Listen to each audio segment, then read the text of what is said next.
So welcome back to Tectonic. आज हम शुरू कर रहे हैं सी प्रोग्रामिंग इन सिंपलेस्ट वे। इस वीडियो में हम सी के बेसिक्स, सिंटैक्स और फर्स्ट प्रोग्राम और बहुत ही इंपॉर्टेंट कॉन्सेप्ट को कवर करेंगे। ठीक है, तो चलो शुरू करते हैं। और शुरू करने से पहले मैं एक चीज आप लोग को नोट डाउन कर दूं कि ये जो प्रोग्रामिंग वीडियोस है ये क्लास 10 सेबा के कॉन्सेप्ट के वाइज बनाया जा रहा है। तो अगर आप लोग थोड़ा एडवांस लेवल प्रोग्रामिंग में सीखना चाहते हो तो प्लीज आप लोग इस चैनल को सब्सक्राइब करके रख देना, ताकि इन फ्यूचर जो भी वीडियोस आने वाले हैं आप लोग उनको देख के नया चीज सीख पाओ। ठीक है, सो ठीक है, तो पहले तो आज हम लोग सीखते हैं कि सी प्रोग्रामिंग होता क्या है। ठीक है, so what is C programming. C एक जनरल पर्पस प्रोग्रामिंग लैंग्वेज है जो सिस्टम लेवल प्रोग्रामिंग के लिए फेमस है। इसको डेवलप किसने किया था? इसको डेवलप किया था डेनिस रिच्ची ने इन 1972। ठीक है, तो ये एक जनरल पर्पस प्रोग्रामिंग लैंग्वेज है जिससे हम लोग ना बेसिक एप्लीकेशंस वगैरह बना सकते हैं। बट ऐसा नहीं कि अभी जब हम लोग सीख रहे हैं ना तब हम लोग बहुत बेसिक एप्लीकेशन ही बनाएंगे। बट इसका एक्चुअल जो यूज है ना वो बहुत सारे डिफरेंट डिफरेंट जगह पे यूज होता है। ठीक है, जैसे कि अगर तुम लोग यहाँ पे देखो ऑपरेटिंग सिस्टम जैसे लिनक्स का जो कर्नल है वो सी में लिखा गया है। एम्बेडेड सिस्टम जैसे तुम्हारा रिमोट हो गया, वॉशिंग मशीन हो गया, मेडिकल डिवाइसेस हो गया, ये सब सी में लिखे जाते हैं। Game engines, compilers, database engines, IoT device, ये सब सी प्रोग्रामिंग लैंग्वेज में बनाया जाते हैं। ठीक है, तो ऐसा नहीं है कि सी प्रोग्रामिंग 1972 में बना था तो आज इसका कोई यूज नहीं है। ठीक है, आज भी सी बहुत पावरफुल है। क्यों? क्योंकि सी ना बहुत फाउंडेशन लेवल पे काम में आता है। ठीक है, तो अगर कोई भी प्रोग्रामिंग लैंग्वेज सीख रहा है, आजकल सब बोलते हैं कि पाइथन सीखना चाहिए, ठीक है, या फिर जावा सीखना चाहिए। मैं हमेशा ये रेकमेंड करता हूँ कि कोई एक बेसिक, अगर आपके पास टाइम है, ठीक है, अगर आप नए हो प्रोग्रामिंग वर्ल्ड पे तो आप एक कोई बेसिक सा प्रोग्रामिंग लैंग्वेज लो और उसको पहले सीखो। क्यों? क्योंकि सी, सी प्लस, इन सब में ना, इनफैक्ट जावा में भी आपको एक सिंटेक्स फॉलो करना पड़ता है, कुछ रूल बुक्स होते हैं जिसको आपको फॉलो करना है, तभी आप पूरा प्रोग्रामिंग कर पाओगे। तो उसके वजह से ना आपका पेशेंस लेवल और अंडरस्टैंडिंग लेवल दोनों ही बहुत अच्छा हो जाते हैं।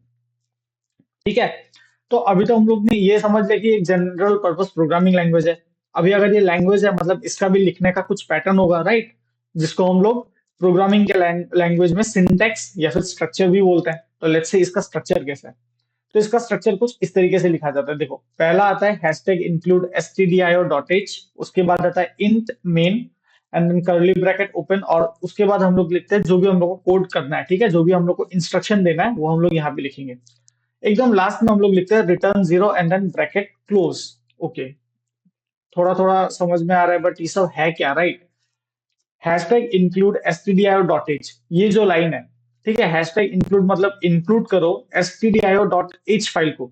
अब ये stdio.h फाइल है क्या?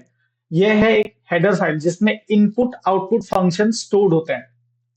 ठीक है, तो अगर सपोज करो मुझे मेरा नाम डिस्प्ले कराना है तो मैं यहाँ पे प्रिंटफ फंक्शन का यूज करूंगा। ये प्रिंटफ फंक्शन कहाँ लिखा हुआ है? stdio.h फाइल के अंदर पे लिखा हुआ है। अब जहां भी आपको डॉट एच दिख रहा है मतलब ये क्या है? ये एक हेडर फाइल है। ठीक है, और देखो एसटीडी का मतलब होता है स्टैंडर्ड, आईओ का मतलब होता है इनपुट आउटपुट। तो अगर कोई पूछे कि stdio.h के अंदर पे कितने फंक्शन है, ठीक है, तो अप्रोक्सीमेटली ये बताना तो मुश्किल है कि कितने हैं, राइट, बट तुम कुछ फेमस फंक्शन का नाम बता सकते हो। और वो फेमस फंक्शन क्या है? जैसे कि print F, scan F, if, ठीक है, स्विच एंड सो ऑन, बहुत सारे हैं। फॉर लूप हो गया, वाइल लूप हो गया, बहुत सारे फंक्शंस आते हैं इसके अंदर पे। ओके, इसके बाद हम लोग को देखने को मिल रहा है इंट मेन। इंट एक कीवर्ड है, ठीक है, और जो मेन है उसको बोला जाता है यहाँ पे प्रोग्राम का एंट्री पॉइंट। ठीक है, मतलब अगर तुम ये मेन नहीं लिखोगे तो तुम्हारा प्रोग्राम काम ही नहीं करेगा। अब इसको सिर्फ मेन नहीं बोला जाता, इसको बोला जाता है मेन फंक्शन। अब यहाँ पे फंक्शन कहाँ लिखा है, राइट? ये जो आप ब्रैकेट्स देख रहे हो ना, ये जो दो ब्रैकेट्स है यहाँ पे, इन ब्रैकेट, अगर ये ब्रैकेट कहीं पे भी आपको दिख रहा है तो आपको पता चल जाना चाहिए कि ये एक फंक्शन है। ठीक है, उसके बाद देखो यहाँ पे एक जो कर्ली ब्रैकेट आ रहा है इसको बोला जाता है ब्लॉक ऑफ कोड, मतलब इसके अंदर पे एक ब्लॉक ऑफ कोड लिखा जाएगा। ठीक है, साथ में देखो यहाँ पे एक सेमीकोलन भी है, राइट? सेमीकोलन हम लोग ऑलमोस्ट हर स्टेटमेंट के लास्ट में लिखते हैं। क्यों लिखा जाता है? क्योंकि ये सिंबलाइज करता है कि ये स्टेटमेंट का एंड है, मतलब ये लाइन यहाँ पे खत्म हो रहा है। जैसे हम लोग इंग्लिश का सेंटेंस लिखने के टाइम में एक फुल स्टॉप देते हैं, राइट? सिमिलरली यहाँ पे हम लोग को देना है सेमीकोलन। और देखो लास्ट में आता है रिटर्न जीरो। अब ये रिटर्न जीरो क्या होता है? रिटर्न जीरो बेसिकली तुम्हारा कंपाइलर को ये बताया जाता है कि हम लोग का जो प्रोग्राम है, सीपीयू को ये बोल देता है कि प्रोग्राम अब खत्म हो गया। ठीक है, तो आप रिटर्न जीरो आप कहीं पे भी लिखो, प्रोग्राम वहीं पे खत्म हो जाएगा। ठीक है, तो अभी हम लोग क्या करते हैं ना, एक बार इसे स्ट्रक्चर को यूज करके हम लोग अपना पहला प्रोग्राम करके देखते हैं। ठीक है, तो मैं प्रोग्राम करने के लिए यहाँ पे यूज कर रहा हूँ Dev C plus plus IDE का, जो कि क्लास, अगर जो लोग क्लास 10 में है, ठीक है, या फिर 12 में है, तो आप लोग को ना डेव सी प्लस प्लस में ही एग्जाम के लिए दिया जाएगा, प्रैक्टिकल एग्जाम में। तो अगर आप लोग के पास देव सी प्लस प्लस नहीं है तो प्लीज गूगल में जाके डाउनलोड कर लो, फ्री है डाउनलोड। ठीक है, और लेट्स स्टार्ट। हम लोग यहाँ पे क्या करेंगे, न्यू करते हैं एक, ठीक है, file, new and then source file. अब हम लोग कुछ इस तरीके से एक पेज पे आ गया, राइट? अब यहाँ पे हम लोग को अपना पहला ब्लॉक ऑफ कोड जो सिंटेक्स था वो लिखना है। और हम लोग का सिंटेक्स क्या था? हैशटैग इंक्लूड stdio.h, जो कि एक हेडर फाइल है। उसके बाद हम लोग लिखेंगे int main and then curly bracket. ठीक है, अब इसके बाद अभी सपोज करो मुझे ना मेरा नाम डिस्प्ले कराना है यहाँ पे, तो जब भी मुझे कोई चीज डिस्प्ले कराना होगा हम लोग लिखेंगे प्रिंट एफ। ठीक है, अब देखो यहाँ पे भी ब्रैकेट आया। मैंने क्या बोला था? प्रिंट एफ एक फंक्शन है, तो यहाँ पे ब्रैकेट आ रहा है, राइट? तो इसलिए इसको बोला जाता है ये प्रिंट एफ फंक्शन है। और अगर सॉरी, यहाँ पे अगर मैं कुछ ऐसे लिखूं, डबल कोट ओपन करके मैं अगर यहाँ पे लिखूं hello world I am tectonic, ठीक है, तो यहाँ पे मैंने कुछ ऐसे लिख दिया, hello world I am tectonic. तो अब ये क्या करेगा? ये ये जो सेंटेंस हम लोग ने डबल कोटेशन के अंदर पे लिखा है ना, ये उसको प्रिंट कर देगा। ठीक है, बट ऐसे तो प्रिंट नहीं करने वाला, क्यों? क्योंकि हम लोग ने यहाँ पे सेमीकोलन नहीं लगाया और साथ में यहाँ पे नहीं लिखा है हम लोग ने रिटर्न जीरो। ठीक है, तो अभी पहले ये क्या करेगा, ये पहले इस हेडर फाइल को लोड करेगा हम लोग के प्रोग्राम में। फिर ये देखेगा कि मेन फंक्शन है, चलो ठीक है, अब इसके अंदर पे गया। अब इसको क्या मिला? Print F. प्रिंट एफ के अंदर भी यहाँ पे क्या लिखा हुआ है? Hello world I am tectonic. अब इसको पता है प्रिंट एफ फंक्शन कहाँ पे लिखा हुआ है? हेडर फाइल stdio.h के अंदर भी लिखा हुआ है। प्रिंट एफ का मतलब क्या होता है? आउटपुट डिस्प्ले करवाना है। तो ये जो डबल कोटेशन है इसके अंदर पे मैं जो भी लिख रहा हूँ, ठीक है, ये उसको सिंपली प्रिंट कर देगा। और उसके बाद जब इसको रिटर्न जीरो मिलेगा मतलब प्रोग्राम हो गया स्टॉप। तो एक बार रन करके देखते हैं। तो यहाँ देखो एक कंपाइल एंड रन बटन आपको मिल, आप लोग उस बटन को यहाँ पे क्लिक करो। और देखो ये सेव करने के लिए बोल रहा है हम लोग को, तो मैं यहाँ पे लिखता हूँ, सपोज करो अच्छा, फर्स्ट नाम का मैंने ऑलरेडी एक बना के रखा हुआ है, तो मैं यहाँ पे लिख देता हूँ फर्स्ट क्लास डॉट सी। ठीक है, और अभी अगर मैं इसको सेव करूँ, सो लेट्स सी क्या आउटपुट आता है। Error zero, warning zero. और देखो मैंने जो प्रिंट किया था वो यहाँ पे एज इट इज प्रिंट हो चुका है, hello world I am tectonic, right? अगर मैं इसकी जगह पे कुछ और लिख देता तो वो भी प्रिंट हो जाता। अच्छा, एक और चीज मैं यहाँ पे मेंशन कर दूं, बहुत लोग के कंपाइलर में जब आप लोग ये आईडी डाउनलोड करोगे तो किसी किसी में ना ये एक एरर आता है, ये जो ब्लैक कलर का स्क्रीन है ये ऑटोमेटिकली कट हो जाता है। ठीक है, मतलब ओपन होगा और फिर कट हो जाएगा। तो अगर आपके भी कंपाइलर में ये एरर आ रहा है, ठीक है, तो आप लोग यहाँ पे सिंपली एक लाइन लिख देना, ये हैशटैग इंक्लूड stdlib.h, मतलब स्टैंडर्ड लाइब्रेरी डॉट एच, ये भी एक हेडर फाइल है। और इसके अंदर में एक फंक्शन रहता है जिसका नाम है सिस्टम पॉज।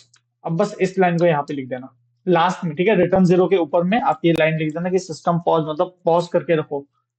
ठीक है, तो अगर तुम लोग इसको लिख दोगे और उसके बाद रन करोगे, तो मेरे में तो ये प्रॉब्लम नहीं आ रहा था, बट जिसके में ये प्रॉब्लम आएगा ये इसको होल्ड करके रखेगा। ठीक है, तो अगर आपके पास ये प्रॉब्लम आ रहा है तो आप लोग प्लीज ये लाइन याद रखना, stdlib.h और रिटर्न जीरो के ऊपर में सिस्टम पॉज, बाद में नहीं लिख सकते, आपको लिखना होगा सिस्टम पॉज रिटर्न जीरो के ऊपर में। ठीक है, और हम लोग ने यहाँ पे क्या सीखा? ये जो प्रिंट एफ फंक्शन है, ठीक है, ये क्या करवाता है? ये करवाता है डिस्प्ले दी आउटपुट, ये आउटपुट को डिस्प्ले करवाता है। ठीक है, अगर साथ में हम लोग ये भी देखें कि अगर मुझे मल्टीपल लाइंस ऑफ कोड यहाँ पे मल्टीपल लाइन अगर मुझे यहाँ पे प्रिंट करना होता तो मैं क्या करता? अभी सपोज करो hello world I am tectonic यहाँ पे मैंने लिखा, फिर मैं यहाँ पे लिखता हूँ printf this is my first सी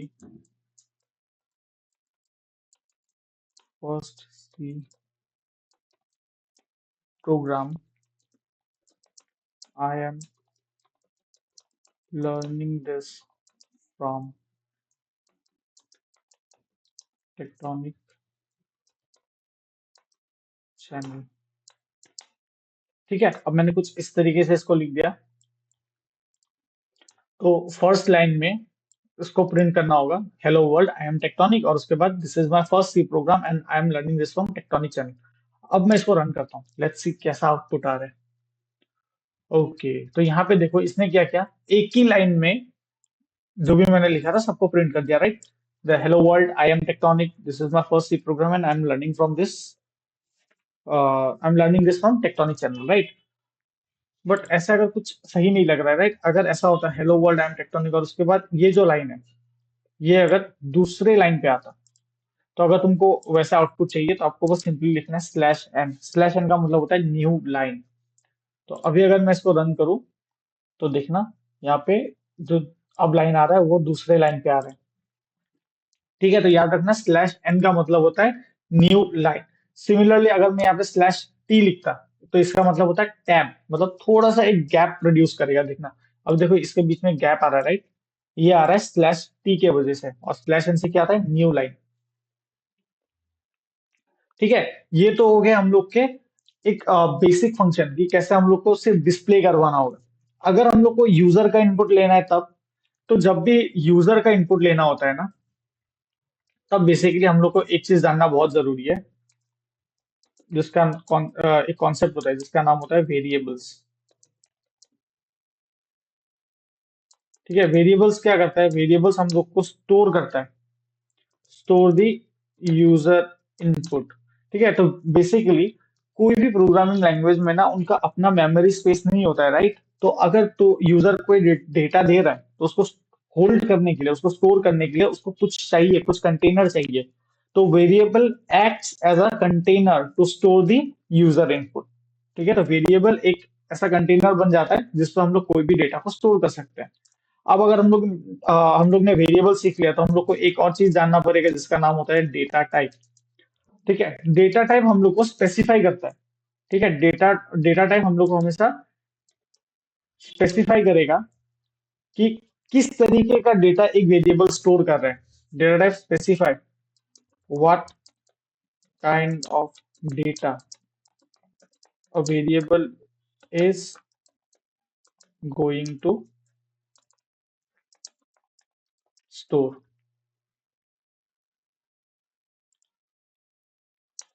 ठीक है, तो डेटा टाइप क्या स्पेसिफाई करता है, data type specifies what kind of data a variable is going to store.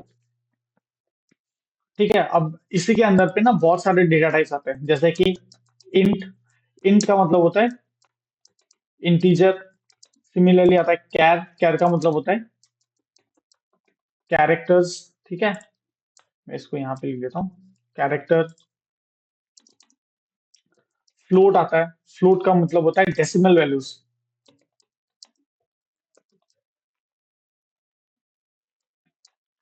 Similarly और भी बहुत है, जैसे कि अगर बुल हो गया, ठीक है, डबल हो गया, ऐसे बहुत सारे डेटा टाइप्स है। बट मेजरली जब हम लोग क्लास 10 के सेवा के बुक को थोड़ा सा थ्रू आउट चेक करते हैं, तो यहाँ पे ना इन डेटा टाइप में ज्यादा काम कराया गया है, इंटीजर, कैरेक्टर एंड फ्लोट। तो अभी के लिए हम लोग इसी को रखते हैं और इसी को सीखते हैं। ठीक है, तो हम लोग ने सीख लिया कि वेरिएबल क्या होता है, डेटा टाइप क्या होता है। ठीक है, और कैसा कैसा डेटा टाइप यहाँ पे रखा जाता है। तो अभी ना हम लोग एक क्विकली प्रोग्राम करके देखते हैं। बट अगर मुझे यूजर इनपुट लेना है ना, तो हमेशा हम लोग को एक फंक्शन आना चाहिए। उस फंक्शन का नाम है स्कैन एफ फंक्शन। ये क्या करता है, ये करता है यूजर इनपुट लेता है। ये यूजर को बोलता है कि आप इनपुट दो। ठीक है, और वो यूजर को इनपुट लेके कहाँ रखेगा, वेरिएबल के अंदर पे रख देगा। तो लेट्स सी अगर मुझे किसी यूजर का एज इनपुट लेना होता तो मैं कैसे लिखता? तो पहले तो मुझे हेडर फाइल लिखना होगा, हैशटैग इंक्लूड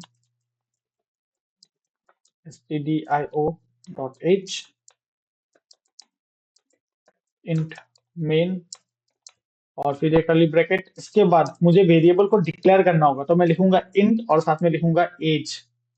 ठीक है, तो मैंने क्या किया, बेसिकली मैंने एज नाम का एक वेरिएबल बना लिया। ठीक है, जिसका डेटा टाइप क्या है, जिसका डेटा टाइप है इंटीजर। ठीक है, अब जब भी हम लोग इंटीजर बोल रहे हैं, अगर किसी का एज 25 हो सकता है, राइट, एक आदमी का एज 25 हो सकता है, 27 हो सकता है, क्या 29.2 हो सकता है? नहीं हो सकता। 29.7 हो सकता है? नहीं हो सकता। तो अगर 29.7 नहीं हो सकता, मतलब फ्लोट नहीं हो सकता, क्यों? क्योंकि तब डेसिमल वैल्यूज आ रहे हैं। क्या किसी का एज ए या फिर बी या फिर सी ऐसा कुछ हो सकता है? नहीं हो सकता। तो मतलब कैरेक्टर भी नहीं हो सकता। तो क्या होगा, अगर 25 हो रहा है मतलब इंटीजर INT होगा, राइट, तो इसलिए मैंने यहाँ पे लिखा है इंटीजर। ठीक है, तो इसको बोला जाता है डिक्लेयरिंग, डिक्लेयरिंग अ वेरिएबल। तो यहाँ पे हम लोग ने एक वेरिएबल को डिक्लेयर कर दिया।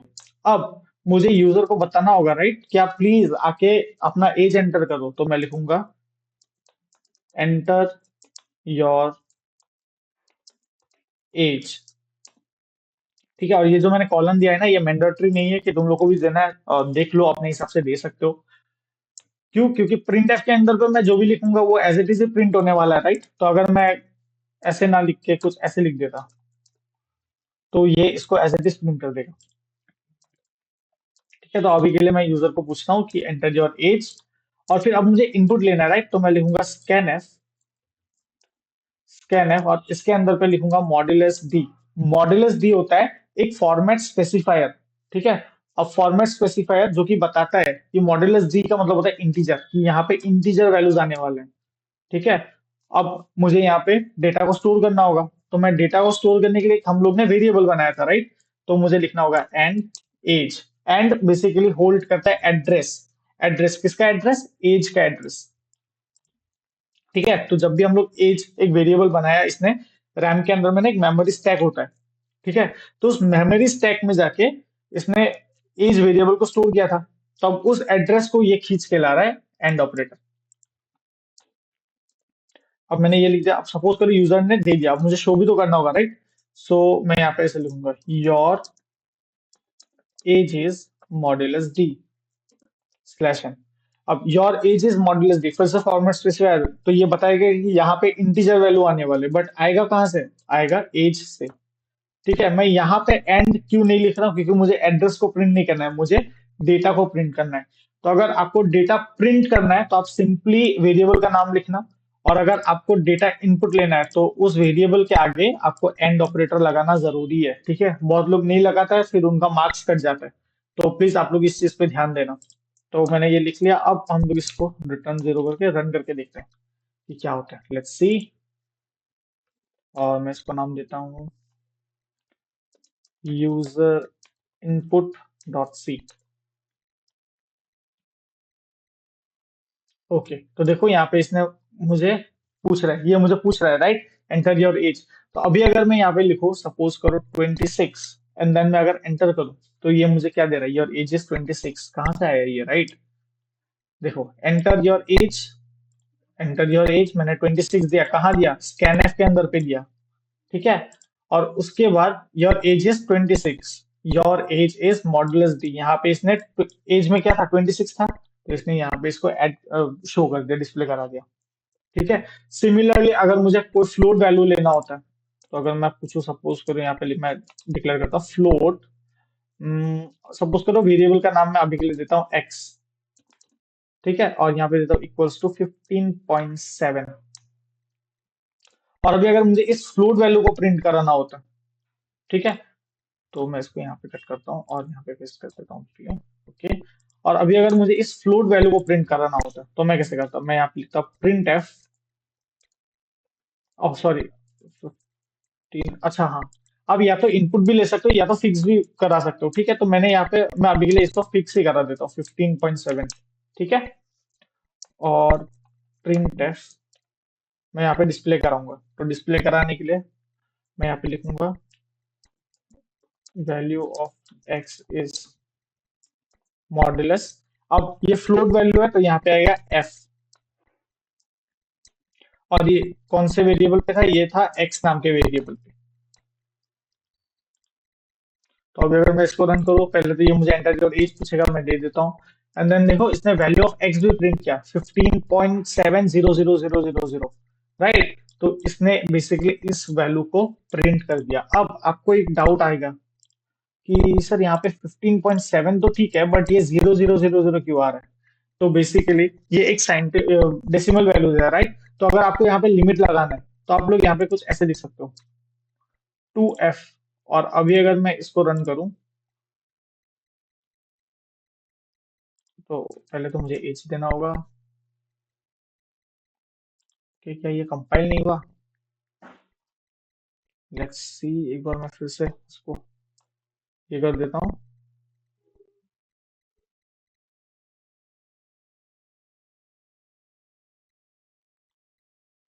हम्म, अच्छा सॉरी, मुझे यहाँ पे लिखना होगा 0.2f। ठीक है, मतलब पॉइंट के बाद दो डेसिमल वैल्यूज मुझे चाहिए। तो अभी अगर मैं इसको रन करूँ, सो लेट्स सी क्या आउटपुट आने वाला है।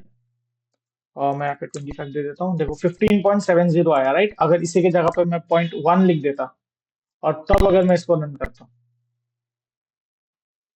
और मैं देता हूँ 25, तो देखो अभी आ रहा है 15.7। ठीक है, तो ये याद रखना, अगर 0.1 लिख दिया मतलब एक डेसिमल वैल्यू, अगर 0.2 लिख दिया तो मतलब दो डेसिमल वैल्यूज यहाँ पे आएंगे। ठीक है, अगर इसी के जगह पे मुझे कोई कैरेक्टर प्रिंट करना रहता तो मैं लिखता हूँ कैरेक्टर, एंड सपोज करो यहाँ पे लिखता हूँ एफ। ठीक है, ये एक वेरिएबल है। ठीक है, तो ये मत समझना कि कैरेक्टर एफ, एफ सिर्फ उस वेरिएबल का नाम मैंने दिया हुआ है। और यहाँ पे मुझे सिंगल कोटेशन के अंदर पे अगर मैं इसको लिखता हूँ, सपोज करो वी। ठीक है, और अब अगर मुझे इसको प्रिंट करना है, प्रिंट एफ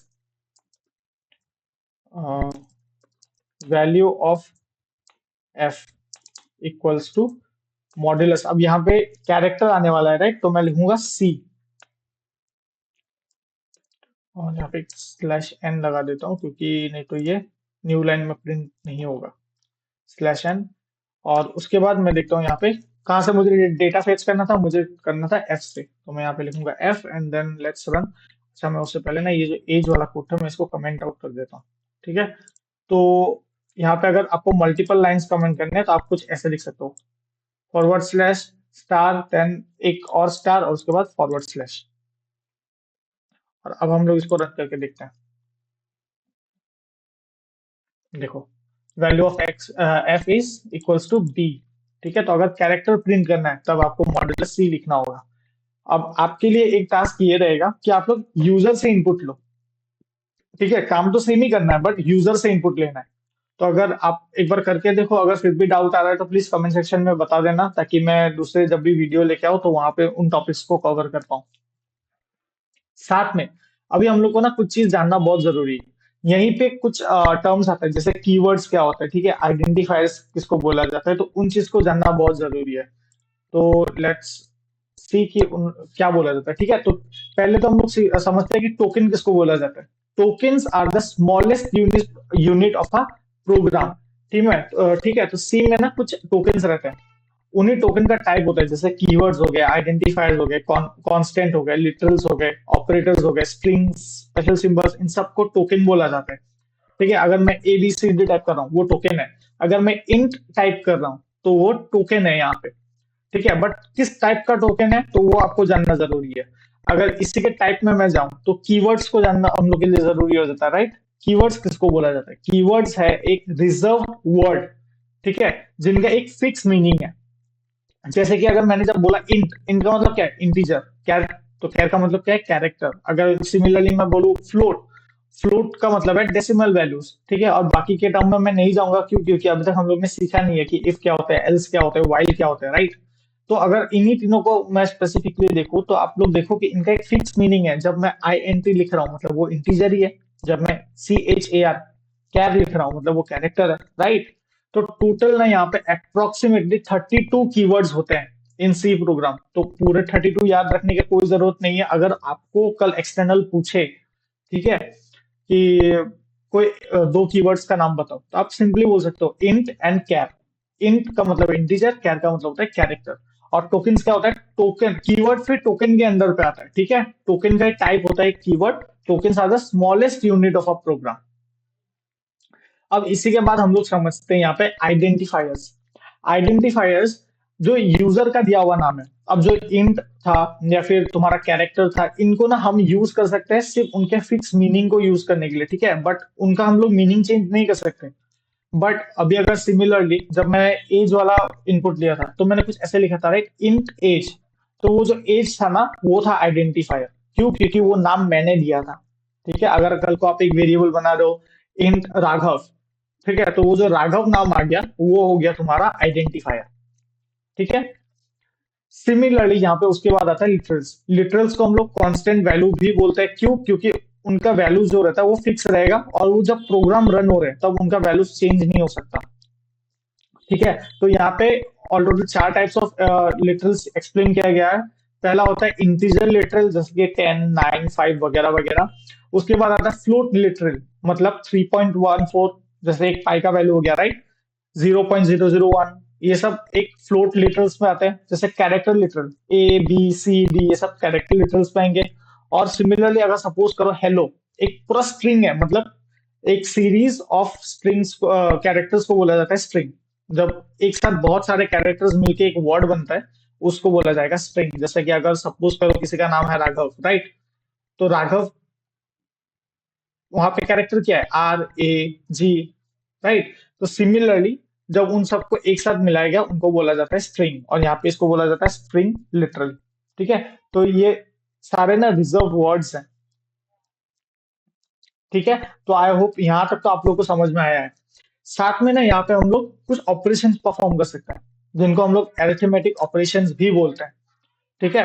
ऑपरेटर्स यहाँ पे बेसिकली तीन टाइप्स ऑफ ऑपरेटर्स एक्सप्लेन किए गए हुए हैं। पहले है अरिथमेटिक ऑपरेटर्स, जिसका मतलब होता है plus, minus, into, divide and percentage. Percentage का मतलब यहाँ पे होता है रिमाइंडर निकालना, राइट।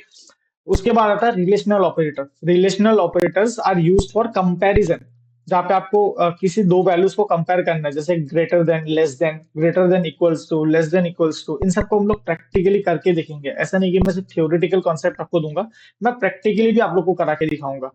उसके बाद आता है लॉजिकल ऑपरेटर्स। लॉजिकल ऑपरेटर्स जैसे कि एंड, और एंड नॉट, ठीक है। तो ये तीन टाइप्स ऑफ लॉजिकल ऑपरेटर्स हैं।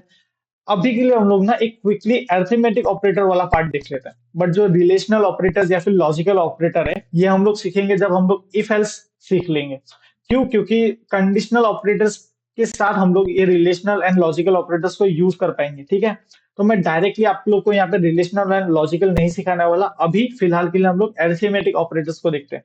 क्यों? क्योंकि हम लोग ने यूजर इनपुट लेना सीख लिया है, राइट। तो अगर मैं यूजर से दो वैल्यू लूं तो मैं उनको प्लस भी कर सकता हूँ, माइनस भी निकाल सकता हूँ, मल्टीप्लाई भी कर सकता हूँ, राइट। So let's try. तो हम लोग आते हैं अपने टर्मिनल पे और यहाँ पे मैं एक नया फाइल ओपन कर लेता हूँ। And let's start. Hashtag include stdio.h, then int main, और यहाँ पे मैं दो वेरिएबल लूंगा a कॉमा b, ठीक है। तो मैंने इंट डेटा टाइप में दो वेरिएबल बनाए, एक का नाम दिया है a, दूसरे का नाम दिया है b। उसके बाद मैं यहाँ पे बोलूंगा print F enter the value for a, और उसके बाद यहाँ पे इनपुट लेते हैं। Let's scanf modulus d a, sorry directly a नहीं लिख सकता, मुझे यहाँ पे क्या लिखना होगा, एंड ए। और उसके बाद यहाँ पे मैं लिखता हूँ दूसरा वेरिएबल का input, print F enter the value for B, और उसके बाद यहाँ पे मैं लिखता हूँ scanf modulus D and B, ठीक है। तो अब मैंने दोनों वेरिएबल पे इनपुट ले लिया। अब मुझे टोटल भी करना होगा, राइट। तो टोटल के लिए मैं क्या करता हूँ, मैं यहाँ पे लेता हूँ, सपोज करो इंट टोटल। अब ये ऑप्शनल है, आप लोग यहाँ पे भी लिख सकते हो, आप चाहो तो यहाँ पे भी लिख सकते थे। तो अगर आप यहाँ पे भी लिखोगे तो भी गलत नहीं है, ठीक है। तो चलो मैंने वहां पे लिख दिया, तो मैं इसको यहाँ पे सिर्फ टोटल लिखूंगा, total equals to A plus B, ठीक है। मैंने क्या किया कि टोटल वेरिएबल को बोला कि ए और बी में जो भी डेटा है उनको प्लस कर दो। तो देखो कितना सिंपल है, total equals to A plus B. और अभी अगर मैं कुछ ऐसे लिखूं, printf total equals to modulus D. क्यों? क्योंकि यहाँ पे इंटीजर स्ट्रिंग आने वाला है, तो इसलिए modulus D and then total, क्योंकि टोटल से शो होने वाला है, राइट। तो मैंने ये लिख दिया और यहाँ पे मैं लिखता हूँ रिटर्न 0। और अब इसको रन करके देखते हैं कैसा आने वाला है। ठीक है, तो एड डॉट सी नाम देता हूँ मैं इसको, और अब इसको रन करते हैं। तो इसने मुझे पूछा enter the value for A. अब यहाँ पे मैं देता हूँ सपोज करो 10, enter the value for B 56, and then I will hit enter. तो देखो टोटल कितना आया, 66। ठीक है, तो अब ऐसे भी चाहो तो डिस्प्ले करा सकते हो, या तो अगर आपको ऐसे डिस्प्ले नहीं कराना तो आप कुछ ऐसे भी करा सकते हो, modulus D plus modulus D equals to modulus B. और मैं यहाँ पे लिखूंगा ए कॉमा बी कॉमा।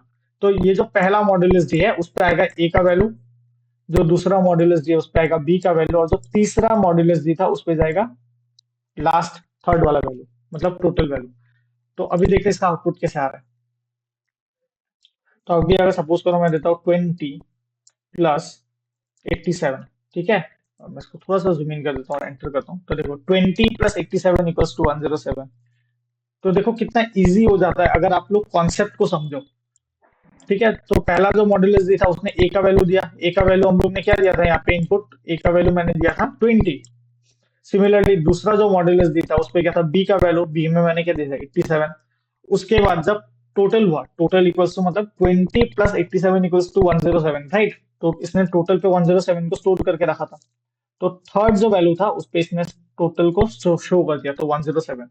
तो इसीलिए आया 20, फिर प्लस, फिर 87, फिर इक्वल टू, और उसके बाद आया फिर टोटल 107। और ये पूरा आउटपुट कुछ ऐसे आ रहा है। ठीक है, तो ये बहुत इजी हो जाता है। अगर आपको सिमिलरली यहाँ पे माइनस करना होता तो आप यहाँ पे सिर्फ माइनस लिख दो। ठीक है, और सिमिलर आपको यहाँ पे भी माइनस लिखना होगा। और फिर अगर अभी मैं रन करूँ तो मैं देता हूँ सपोज करो 25 - 9, और फिर एंटर करता हूँ। तो देखो 25 - 9 इक्वल्स टू 16। ठीक है, तो कुछ इस तरीके से काम करता है हम लोग का अरिथमेटिक ऑपरेशन। अगर यहाँ पे मुझे किसी चीज को रिमाइंडर निकालना होता सपोज करो, ठीक है, तो मैं यहाँ पे लिखता हूँ मॉड्यूलस। ठीक है, मैं डिवाइड वाला इसलिए नहीं दिखा रहा हूँ क्योंकि वो इजी आप लोग खुद भी कर पाओगे, और मल्टीप्लाई वाला भी। बट ये जो मॉड्यूलस होता वो कैसे करते, तो हम लोग किसी भी चीज का रिमाइंडर निकाल सकते हैं, राइट। तो लेट्स ट्राई। अगर मैं यहाँ पे अभी के लिए मैं इंट को हटा के मैं यहाँ पे लिखूंगा फ्लोट, FLOAT फ्लोट। ठीक है, फ्लोट। अब फ्लोट आने से मुझे यहाँ पे क्या देना पड़ेगा, मैं सपोज करो 0.2F ले लेता हूँ।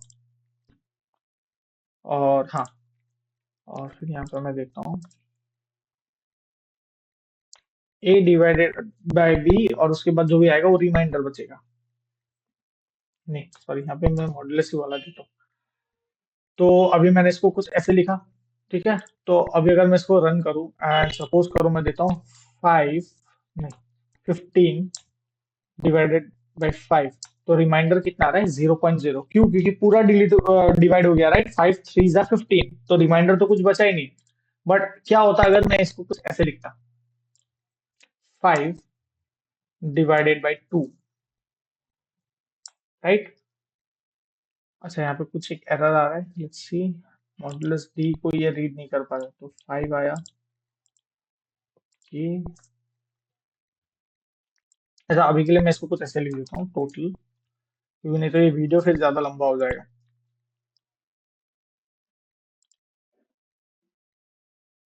एंड देन लेट्स स्टार्ट, इसको फिर से रन करके देखते हैं हम लोग।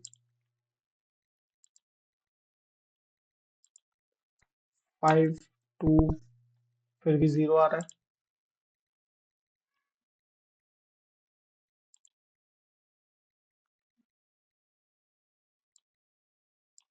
अच्छा, लेट्स सी क्या अभी ये ठीक हो गया। हाँ, तो देखो अभी ये आ रहा है 1। तो बेसिकली उस पे क्या गलती था, मैंने ए और बी का भी वैल्यू यहाँ पे लिखा हुआ था, राइट। तो उसके वजह से जो ए का वैल्यू था वो यहाँ पे शो हो रहा था, जो कि नहीं होना चाहिए था। तो वो भी कंफ्यूज हो गया था। बट अभी अगर देखो तो यहाँ पे आ रहा है 1। तो अगर हम लोग यहाँ पे चेक करें 5/2, 2 × 2 = 4, रिमाइंडर कितना बचता है 1, तो इसलिए यहाँ पे आ गया 1। ठीक है, तो कुछ इस तरीके से काम करता है हम लोग का अरिथमेटिक ऑपरेटर्स। अगर सिमिलरली हम लोग जब इफ और फिर बाकी के इफ एल्स स्विच ये सब देखेंगे, तब वहां पे हम लोग सीखेंगे कि कैसे हम लोग रिलेशनल ऑपरेटर्स और लॉजिकल ऑपरेटर्स के साथ काम करते हैं। ठीक है। तो आज के पार्ट पे हम लोग ने क्या सीखा, सी के बेसिक्स, सिंटेक्स, फर्स्ट प्रोग्राम को एक बनाया, फंडामेंटल्स क्लियर कर लिए। अगले पार्ट में हम लोग control statement, loop, pointer and array और साथ में फंक्शन को कैसे लिखा जाता है वो सब सीखेंगे। ठीक है। तो अगर तुम लोग को ये वीडियो पसंद आया तो प्लीज लाइक, शेयर और सब्सक्राइब करना, और मिलते हैं हम लोग नेक्स्ट वीडियो पे। चलो बाय बाय।